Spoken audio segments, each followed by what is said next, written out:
Chapter 2 1. When the sun arose in the morning, dew began to settle within the recesses of the trees' leaves, and their weight grew to droop their branches. The flower at its trunk turned its leaves outward and curved them inward, at the top towards the center, as petals from the flower sloped away and over the leaves, and the third leaf curled down and around from the petioles, reaching towards and under the top two leaves. Droplets of water fell down the leaves' spines and fell to the roots of the flower. The silver aerials back to the trunk of the tree, and sun broke over the horizon in light and sharp points. Afro Man grabbed at his shoulder.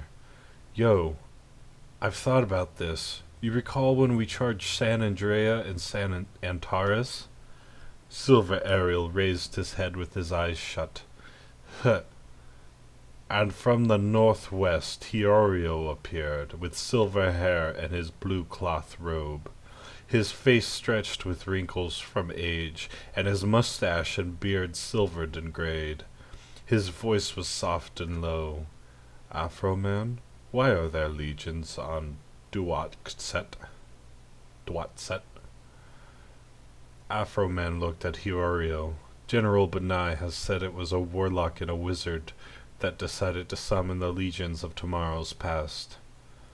Hiorio frowned and held his head to the side slightly as he stared towards Silver Ariel, his eyebrows brimming over his eyelids in bristling waves. I recall you before this place vanished. The planet's been in decay for almost a decade now, and the last records I have of any visitors, they were on the other side of the planed horizons, where they once built the machines of Kaporu's mines. Galathiath was the first to break through to the other side,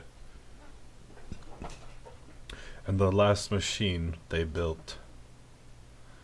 He paused and pulled the tobacco pipe from his satchel that held its place over its shoulder. He placed his index finger over the bowl of the pipe and placed fresh tobacco. He clasped it down into the bowl, and with his left hand snapped his fingers, and from his thumb a flame grew. He lit the pipe's bowl of tobacco and drew his thumb inside his index finger, relieving its flame. They built them without mechanics, and no standard machine diagrams. Giant squids dwelled in the caves, and with their machines they harvested the guts of mountains. Yet I have to tell you, Afro-Man is correct. If you can find Giantu, the command module to reprogram Galathiath is not located far from its shoes. Silver Ariel opened his eyes with a tear.